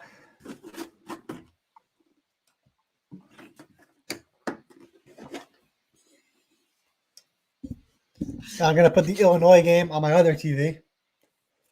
Look at you. Excuse me. Let's go. James Harden for 2.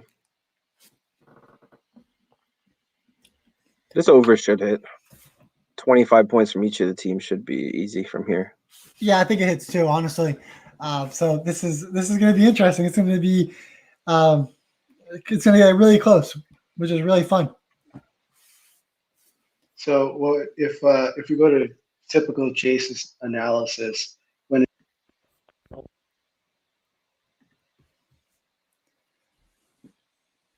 Jose, I don't think we could hear you. Yeah. We heard typical Jason analysis, but then nothing from there, my man.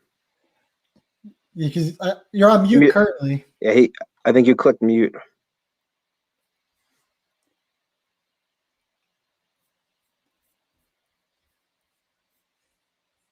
Yeah. Jose, can you hear us? Yeah, I'm back. Sorry about that. Oh, here it goes. Yeah, no, You're fine. I was just saying, if let's get to 114 with a few seconds left to go, and somebody's got to win, right? Exactly. You would hope so. Get this how out did that back go on in? Twitter. Yeah, this game's gonna be nuts.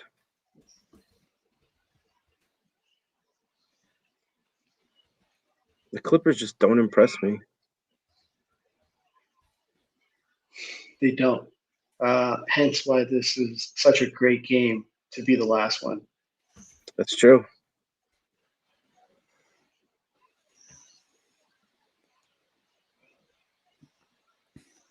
Joe Harris. Illinois is 14-14.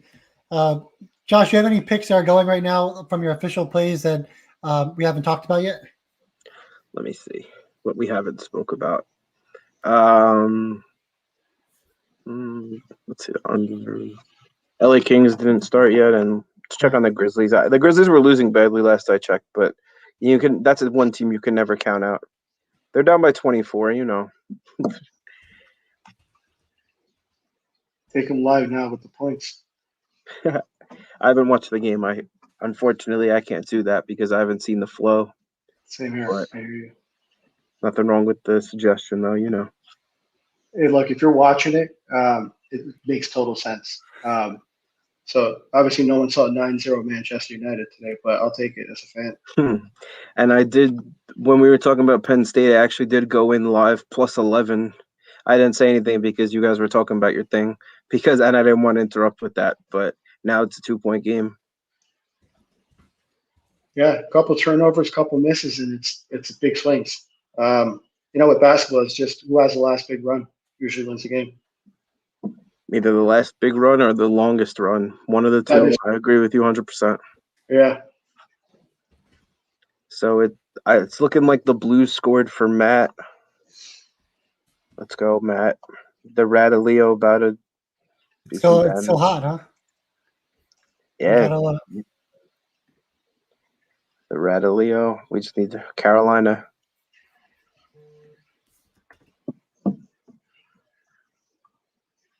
Let's go, Brooklyn. 3-ball. Woo! You are mad delayed. Hey, commercial. You know what? I'm streaming them side by side. That's fair. The Illinois game for me is going to be a little bit delayed because it's on ESPN Plus on my streaming service instead of cable. So that game ended 75-72 Illinois already. You're way behind. Oh yeah, I wish, dude. I wish. Yeah. I'm just kidding. Kansas is right now literally up by 20 against Kansas State. Kansas State's offense looks horrible. What's new? Spread's 18 though. Yeah, I mean, as it should be, but I think Kansas ends up winning by 30. Kansas State lost to a D2 team, but I'm pretty sure they were similar to they beat Iowa State right after. Like, okay. I mean, isn't Iowa State like 2-14? Something like that. Yeah, they've only had 2 conference wins for sure. Yeah, so Penn State's down 2 at half.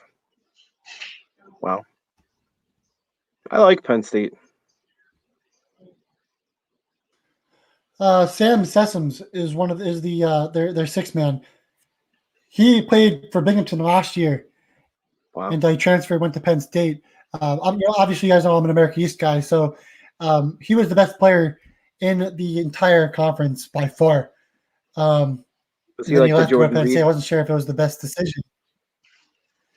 Was Yeah, he like the but Jordan Reed from when I went there with you? from UNH. No, I don't know he how was you from remember that, Binghamton but also. no, I remember Jordan Reed. I remember uh, Wakama. maybe. Well, yeah, Mark Okama. That was my boy. He was a stud. He's back at Hartford now, getting his degree. But yeah, Rockstar. Jose, we so went to school together. If you didn't yeah, know. we went I University of do know. Hartford for a year. Yeah, that's how we became close. Illinois still tied 17 all, but at least they're staying in the game. That's all I need. And then they'll close it out with some hot shooting late. So I was trying to let us all get in on good lines before they go off. I love teams like that. yeah.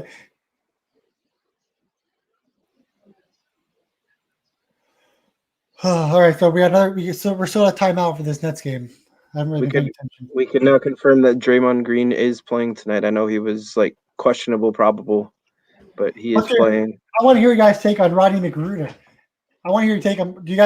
Is Rodney McGruder a good basketball player or not? Josh, you want to start? What's your basis for him coming up in? Were you watching the news with Draymond Green and Klay Thompson destroying him? Did you see that? There's the reason why people inside the NBA might not show him love is because they look at their team's version of that guy as like their glue guy, as their 3-and-D, whatever you want to call him, but they look at them and all the other teams as like, this guy's trying to guard me. I'm gonna drop 30 on his ass, you know? I get it. No comment. Not familiar with the guy. Yeah, honest. But Maybe yeah, that's a good thing. There was just a lot of bickering back and forth, and Klay Thompson was on like the post game mic and was just talking trash while he was talking trash to the Warriors players. It was all just chaos, but it is what it is, man. why can't people just appreciate that they're in the NBA making millions of dollars? Just Klay said that that Magruder was not gonna be in the NBA for much longer because he sucked. So that's what really started all the chaos. I'm sure we could all rattle off some names of people that have nice contracts, playing in the NBA, sitting on the bench, not even a minute of playing time, and end up with a ring. So I'll take that any day. It's true. Just like Iman Shumpert, who's now a Nets now. He was originally with the Cavaliers with LeBron, and wow. Shumpert's now back chasing another ring. Landry Shamet shooting a 3.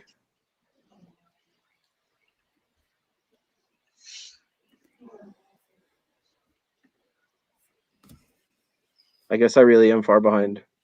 No, you're actually not too bad because he's at the line right now. Yeah, not too bad anymore. You did mine to win a unit or risking a unit, just so I could. It's all just you're all just putting $5 at stake, whatever you know. Oh, okay. So $5 at minus 118, $5 at minus 110, because I gave Jose $25. So we're doing $5 per, which is a unit, no matter what it is, and that also kind of helps with like having a little bit less money or more money and picking if both of you were to go 3-2, which is not going to happen today, of course, but if that would happen, we would need a little bit of a tiebreaker. And if everything was just minus 110 or something, so if you get like minus 112, minus 114, but hopefully there's some juicier underdogs next time I do this. Yeah, I like those. Me too. Or even taking Jose, let's talk. Jose, let's talk about your crazy parlays. You are the king of the 10-team parlays, teasing, insurance, FanDuel parlays, banks of the century, and you hit them. Like, talk about what goes through your process when you're making these bets, because you've been hitting them at like an absurd rate sometimes. I don't know. Just following the data and just not being scared to go with your gut. Yeah. Sometimes we don't take the chance and we look back after the game. It's like, oh my goodness, I had it. It's happened to me plenty of times. I can remember vividly one day we were watching the Bucks, and I had Brady as my last leg of like a 10 or 13 team, 13 leg parlay for him to go under his passing yards, and he was right out there. And that one last pass put it over, crushed and broke my parlay. And then that was it. That was like one of his last passes, and it's like it's heartbreaking. But if you're willing to take a chance, it's so worth it. Yeah, and you post like in the Discord, and of course the Discord in the link in the description. Come join the community. We have myself, we have Josh, Matt DeLeo, and Kevin Davis all in that Discord giving out picks. But in that Discord, Jose is always posting either just misses or ones that hit, and of course, he's always taking some of my official plays, also adding my leans and all that stuff. And I'm sure he's gonna do that with Josh as well. And obviously, I don't take that many bets because I'm not the biggest guy when it comes to volume betting. But I get my leans out in the Discord as well. And Jose, as he always says, the leans are just as good as the officials. He trusts me more than a lot of people do. You have Josh here. Josh trusts me. My girlfriend trusts me. My parents trust me. So. But Jose is right up there with the trust. And I truly appreciate Jose for being a part of the community and putting out his plays for everyone to see. And he's cashing at an absurd rate. So if you guys see his plays in the Discord when he gives out his parlays, and when he says just saying ... it means it's gonna hit ... take it ... Jose, you're incredible, man. I appreciate it, man. Yeah, I always said that, following you since the KBO days, it's leans are bankers, and the bankers are double bankers, if you will, or 2x bankers. And I'd rather be wrong by taking one of your plays than going against you any day. So I try to kind of take your plays and mix them into some of the stuff that I'm feeling, and going from there. They usually are pretty successful. I love it. Yeah,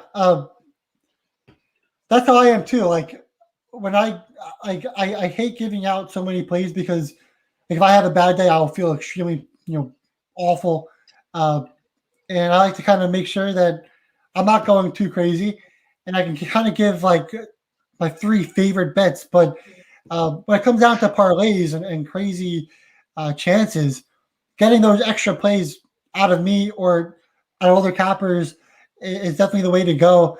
You'll never see me doing high volume, high stuff, but there's a lot of people in the Discord that will end up doing that, which is obviously extremely awesome.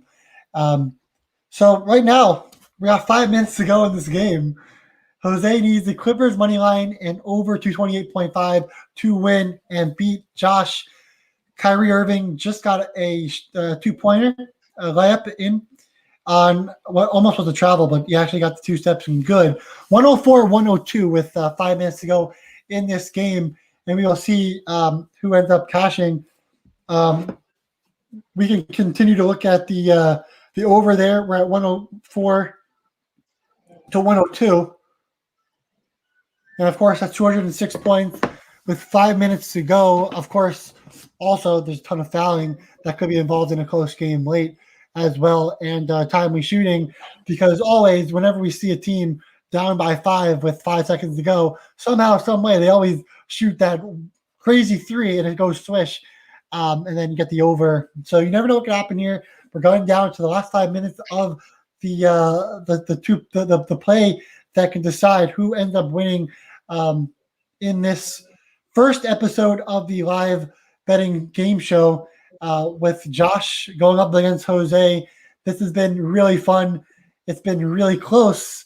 And now we have 5 minutes to go with Josh leading by 2 points now because the Nets are up by 2. So it's been down to the wire throughout the entire day.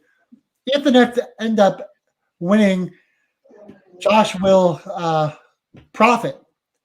If the Nets end up losing and the Clippers end up winning and the Clippers over 228.5 hits, Jose still will actually end up losing a couple dollars, but he'll still end up winning. So Yeah, Jose can't profit money, but he can profit a Patreon subscription and a win against Josh with that plus 120 pick right there. So this is pretty interesting. I'll take it. We got 5 minutes to go. Surprised how low scoring this quarter's been. I thought that over was a bag once the quarter started. Man, That's when I saw it, things that happen in basketball. It's just you got Jose. it's yeah, no, what I was going to say is, I mean, the line was set at 240.5 or 241.5 when I took this.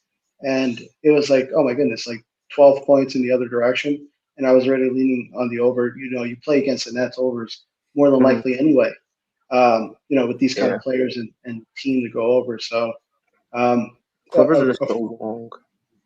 yeah. Well, we'll see. There's still plenty of time. Couple baskets a minute will get us there. So, I mean, at the end of the day, it could go over and the Nets could win. So, a lot of variables. So, we're going to have to play it out.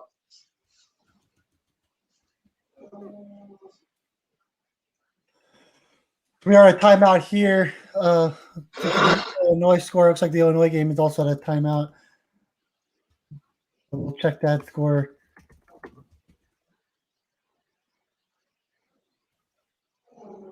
Oh, I like that move. Here we go.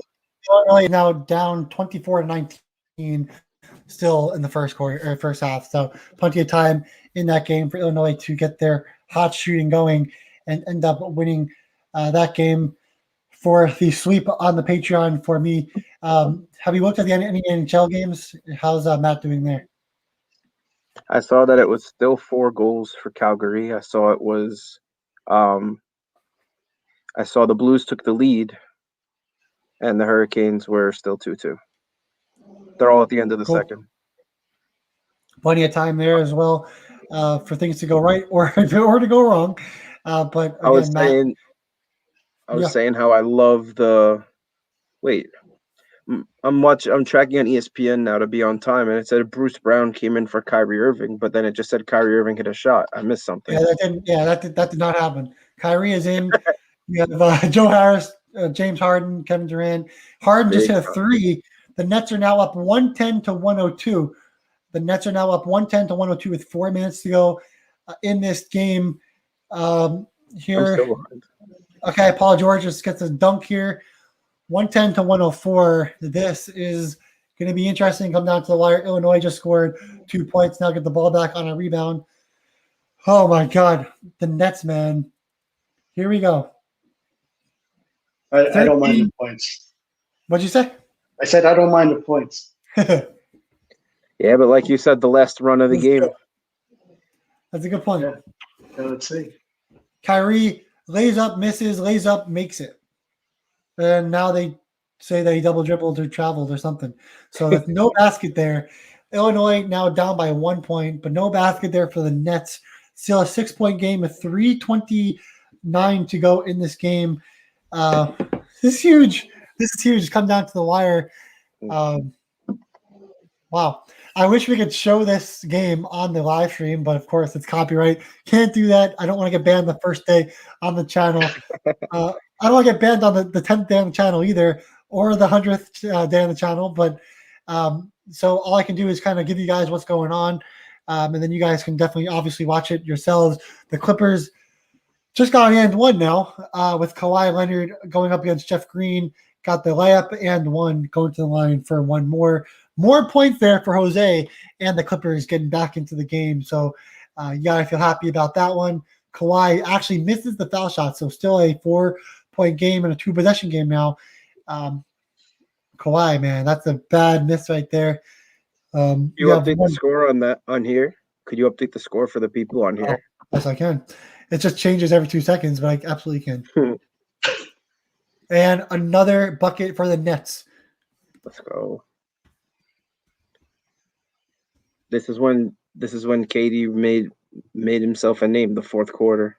Got the rebound.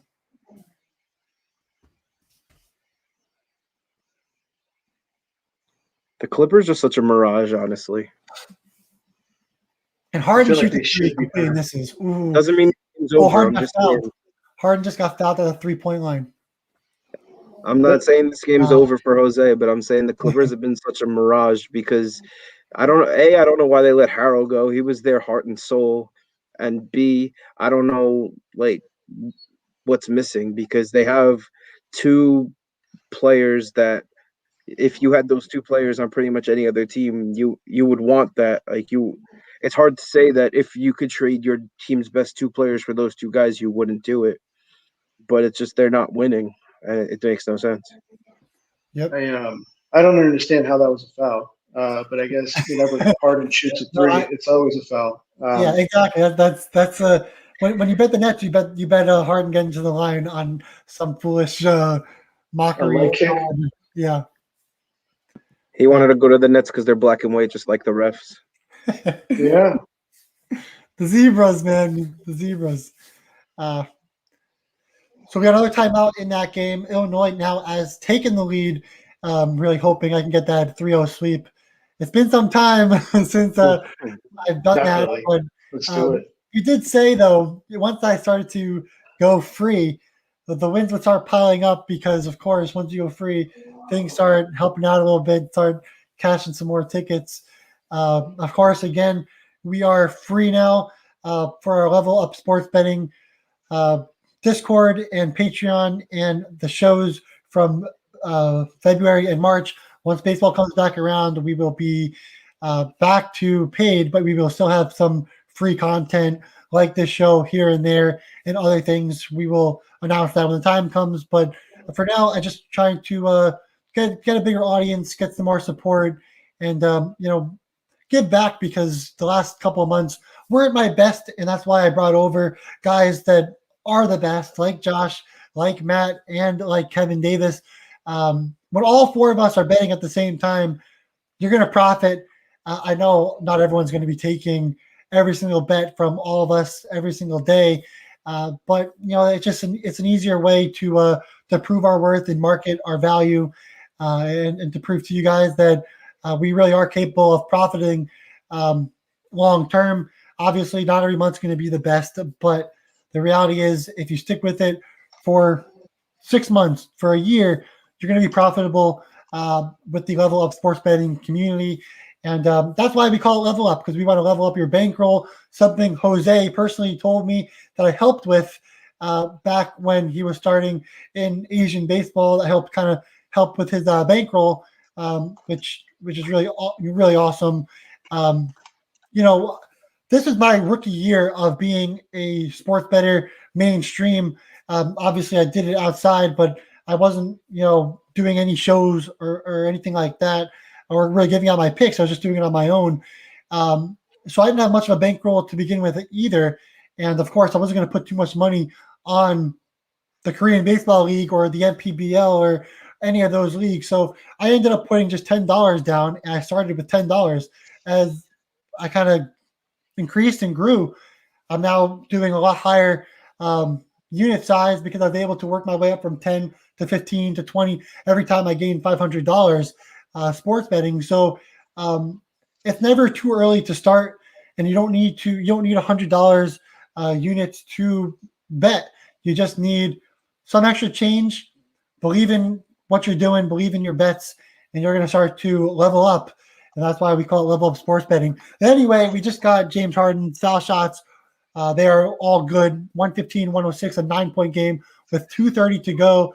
Josh is currently in the lead here. Let me just also say that people a lot of the times think that it's not okay to like ask people questions about bets because they think that because I've seen a lot of cappers that like just want you to follow them and don't want to explain themselves, or they think they're right and you can't question them. But when you come to us, and I know some other people that aren't like that too, but when you come to the four of us specifically, you can ask us anything, whether it's what a certain line means, like an Asian handicap in soccer, for example, or anything within the game. We'd be happy to explain why we took a game as well as what a line means. Of course. And that's I think a lot of people sometimes they get caught up in like, oh, how much are you putting on your bets?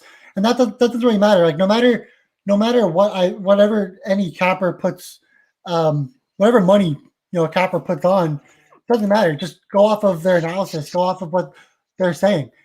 Don't worry about how much money they're putting on. There's people out there that are a lot richer than others, but doesn't mean that they're not putting in the same effort or have this the same logic.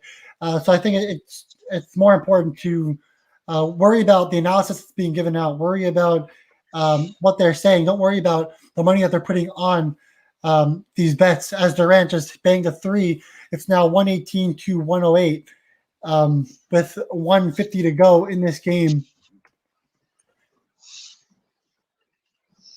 And now Nicholas Batum just hits a three right back in your face to the Nets. And it doesn't hit the same. 111. Doesn't hit the same saying Nicholas Batum. I prefer the Durant three any day. So, like the wingspan on that guy, he's shooting it from like the rafters when you try to block that guy. Seriously. I must just point out now that the over has hit. We're at 229 points. So the over has hit. If the Clippers can come back and win. Joe Harris just missed a three. Joe Harris missed a three in and out. Batum to another miss of three. I couldn't tell who shot that three, but another miss for the Clippers. Now 1:08 on the clock here. The Nets have a 7-point lead. Durant just turned the ball over. What the hell is he doing? Durant just turned the ball over randomly. What was he thinking? Oh my God.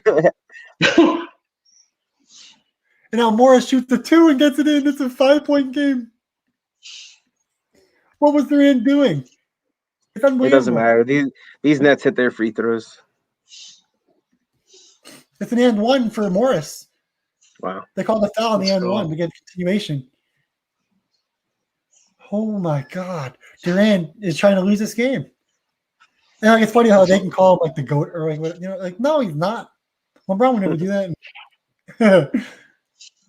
All right, Morris makes the foul shot. It's now a 4-point game. Wow. The over is already hit. So we have 40 seconds left on the clock.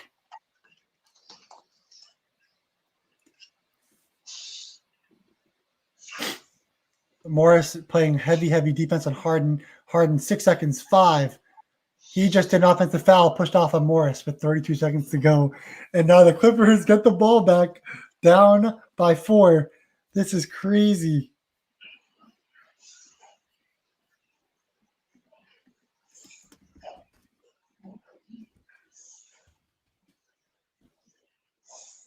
I feel like every shot Harden takes is an offensive foul. I mean, that one was clear. The other one, not so much. This one, that was bad. That was real bad. So there's timeout on the floor. 32 seconds left on the clock. It's still a 4-point game, so the Nets still have the advantage here. But again, we just need the Clippers. The Clippers win, Jose wins. The Nets win, Josh wins. It's been a long night. We've been on here for now an hour and 40 minutes. That's why we did the 7 o'clock games only. Because of this exact moment, Josh napping on live stream. I love it. It just looks like I'm napping, but my eyes are open, I promise. I'm playing with you. But I know. Gotta get some laughs in there. But again, Jose I gotta get a TV down here. Yeah, exactly. You'll get on it. I know you will. But again, Jose needs the Clippers money line over 228.5 already hit. The Clippers are down by 4. They can definitely have a chance to come back and win this game if they can get 3-pointer. Nets go down, get fouled, score there too. It's only a 3-point game. The Clippers go score a 3. Then we have to sit through overtime, and then we all fall asleep on the stream at the same time. And then my wife asked me, "Where have you been?" Gotta love it. Gotta love it. So again, Jose needs the Clippers. Josh needs the Nets. The score right now, Nets 118, Clippers 114. If we want to go look at the Illinois game, Illinois official timeout, it looks like it is now 31-30. Illinois is winning with 4 minutes to go in the first half, so plenty of time in that game. And Illinois has the lead, which is awesome to see.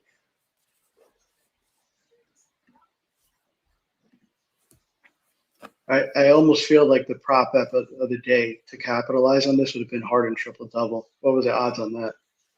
Probably around like plus 500 around there. Really? Kawhi lays up, misses off Durant, and it's going to be Clippers ball. The ball did not hit the rim, so the shot clock does not reset here. What's on the shot clock? Wow. 18. I'm telling you, I need a TV 18 down here. says. Maybe this Nets play will help with that. Yeah.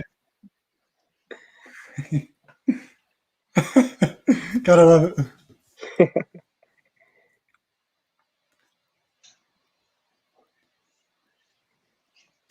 All right. George for 3 hits the 3 in the corner. It is now a 1-point game with 22 seconds to go. The Clippers are going to have to foul, but they're going to try to get a turnover first here. I hope they foul. They should, finally. 14.1 seconds to go. They fouled. I never Oh, get my that. God. Why this is wait? so much- Why wait so long to foul? It's like give yourself a little more time. If you're in the NBA, you have some sort of ego, so you think you could steal it from them. Yeah, it's like Well, oh, made Made it they're that far. yeah, or you're hoping that they miss. Like these guys don't shoot thousands of shots every day in the gym, day in and day out. Hey, but have you ever heard of a 100% free throw shooter? No, never. So there you go. Or And I'm on the three-pointer. Nets side, and I'm saying that. I don't think I've heard anybody be 100% anything. But like the Nets have so many guys that you feel comfortable and confident with going to the line. But I mean, obviously, this is pressure situations. See, And but this you is look all at this it, is all because Durant. This is all because Durant just threw the ball away for no reason. he's trying to remind me why I was upset with him. I mean that I was upset with him. Or maybe why the Nets were plus money. I guess, where they were planning on choking towards the end. Or just straight up throwing the game. Maybe, hey, I would have put a pass on people. Hey, if I the just feel like money's there's so much money in the game now. I don't think there would be enough incentive for a player to lose their contract. Like one of those players to lose their contract over that. that is true. I mean, I don't know. I think egos are People do some bigger crazy than things, man. pockets. People do some crazy things, man. Yeah, Ugh. this is definitely fun and exciting. Coming Yeah. down to the wire, of course. This is what we had planned going in, right? But we That's didn't. exactly how we wrote it up. We This only is the script. we only put college in to make sure that we both had a couple losses. Yeah, pretty much. Couple variables that wouldn't go our way. Yeah. All right, here comes Harden inbounding the ball. Kyrie. Harden gets the ball, gives it to Durant. Durant gets fouled shooting. Doesn't really matter because he would have went to the line anyway. I think they were in the bonus. So 9.8 seconds to go. Durant going to the line for 2 shots in a 1-point game right now. This is Katie, as you guys these were know. cool. Yep, and as you guys know, the Nets, that Wizards game not too long ago, bringing back any nightmares. Josh, Say it again. I'm sorry. you had the Wizards beating the Nets on come from behind to win the other day. Does that give you any nightmares going to this final 9 seconds? To be honest, I think that gives me more confidence because good players like that learn in the short term. Because I didn't touch that Nets game against the Wizards because I know what Westbrook could do. I know what Beal could do, and I didn't think they would win. But just I don't like to. I don't. That's another team. I don't like to. When there's Beal and Westbrook, I don't like to bet on the team that can't play defense. All right, so we have the Nets, 120, Clippers, 117, 8 seconds left on the clock, and Durant fouls Kawhi. Kawhi will be going to the line now. They're going to play the free throw game here. Is that the right move? What do you think? What do you guys think? Is the right move for fouling up 3? Yeah, I mean, if you're banking on Leonard missing 2, or at least 1. And here goes Leonard. Leonard, he makes the first one.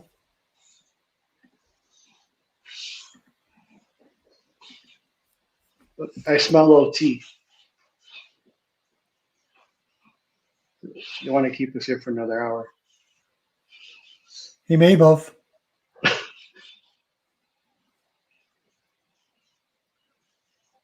Regardless of the outcome, this was super fun. Oh, Jeff Green just and one on a layup, so that's going to make it a 3-point game with 5.5 to go. Terrible. And Josh is currently muted, and we have to tell him to get off the mute button. Can you hear There me? he goes. Now we can hear you. Yeah. I finally got this microphone that's been in front of me set up the whole time. We did it. It was just for show, but now I got it. Now it's actually working. Terrible defense by the Clippers towards the end. Yeah, he missed the foul shot. 3 seconds, 2 seconds. Paul George for 3. In and out, and ends up losing. And Josh ends up winning. The Nets win 122-19. I'd like to give all the credit to this microphone. Paul George had a 3. Oh, wait, no, there's 2.7 seconds on the clock. No. Wait, they called a foul. They called a foul on Harden on Batum before the 3. So the game is not over yet. Still, they're going to the line for just 2 points. And it's a 3-point game currently. 2.7. So now we have to sweat all this out more. Thought it was over, and it's not. It's not over at all. Wow. Harden fouled Batum before George shot the 3 that went in and out. Yeah, because we want Batum at the line. Wow. And we got to see what they're going to do here.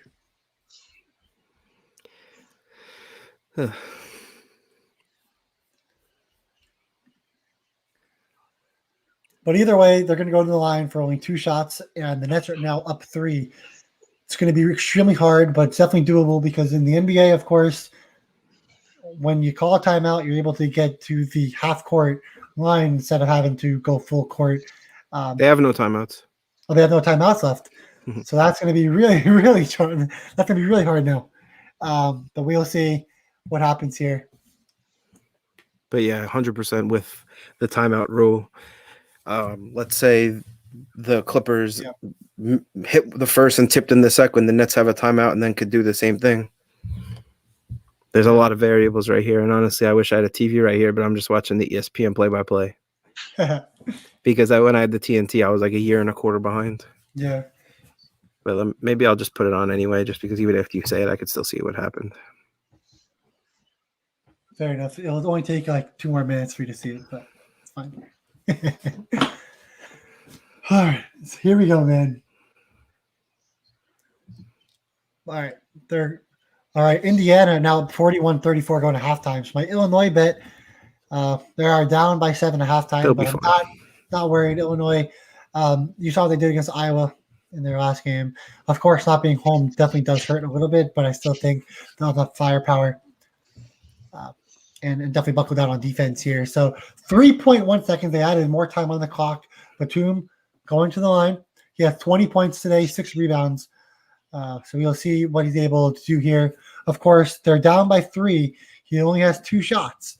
Not going to be enough there to tie the game, get the Nets here, or get the win. But, of course, anything can happen in this spot here. So Batum will look for the first foul shot. He completely misses it. Wow. He missed the Oh. The reaction was honestly better than how I feel about the foul shot. No, because I was mad. I wanted to see, get a little bit more sweat going. He missed. Oh, he made the second one somehow. 2-point game with 3.1 to go. And the Nets are going to call a timeout. You don't need to call a timeout. Oh my God. How did he make that second one? I don't know. They hit the back rim and then it dropped. So, yeah, that was. Well, they probably wanted half court now, so they have more space to pass it in, right? You think? Potentially. It's a wrap. Clippers defense last couple minutes. Yeah. Yeah, no, Clippers on the inbound defense is terrible right now.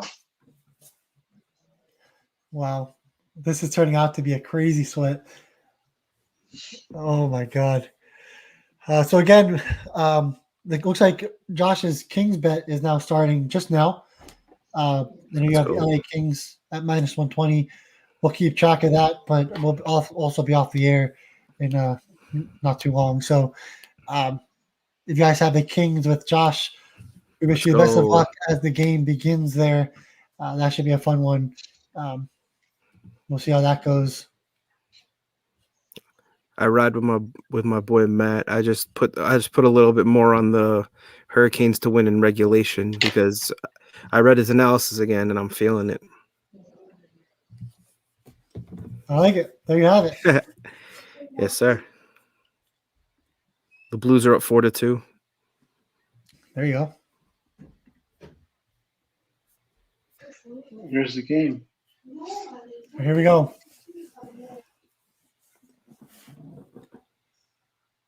Then I throw it into Kyrie. Kyrie gets fouled with 2 seconds to go. And Paul George is saying he didn't foul, but they're gonna blow the whistle no matter what, buddy. Yeah. And if they didn't call it and they called it a nothing, he would have been mad. Yo, there should have been more time. I mean, actually, like looking back at it, it was close, but I was so caught there. All right, Kyrie. If he hits 2, it's likely over. If he hits a 1, it's likely not over. It's probably over if he makes the first. If he makes the second, there's more of a chance. Wow, that actually didn't look like a foul at all. Okay, he got the first one. These calls are crazy in the NBA. Yeah. But you know they're going to call it no matter what. Like, that's just the truth. But who drew the freaking Nets jerseys? I just put it back on. Wow. Yeah, they're interesting. Kyrie hit both foul shots. The Clippers are going to throw it in, and the game is going to be finished. The Nets end up winning 124-120. That means that Josh from Winter Wire, one of our cappers, has defeated Jose in this challenge, but it was a close one down to the wire. Jose, definitely don't hang your head. That was lots of fun, and we hope to get you on in the near future, especially when the MLB begins, when we continue to do this in the MLB, because I know you're a big baseball guy. So can't wait for that. Really appreciate you being on here. For the guys that are watching, we will be live again doing the same exact show on Thursday, but in the NHL with Matt DeLeo doing the NHL there. Wednesday, we will also be doing our best bets show, just like we did on Monday. But if you want our best bets earlier, just go into that Discord in the description and get on with that. And you'll get our picks a lot quicker and easier there. Again, thanks, Jose, for getting on. We really appreciate you. Sorry you couldn't win, but I hope you had a fun time, and we definitely hope to get you back on again. Again, thanks, everyone, for watching. Appreciate you all. We will see you guys tomorrow at 5:45 on the Best Bet Show. Again, on Thursday at the same exact time, 8:15. We'll be doing the same exact show, the game show. And then on Friday, we're going to have a whole show with Josh, Matt DeLeo, and Kevin Davis on live betting. We're going to do some hedging. We're going to do some live betting. We're going to do some middling. Anything you can think of, we're going to be doing in that live show. So it's going to be lots of fun, and it's going to be a lot crazier than it was today in this show with a lot more games. So again, thank you guys for tuning in, and we will see you guys tomorrow.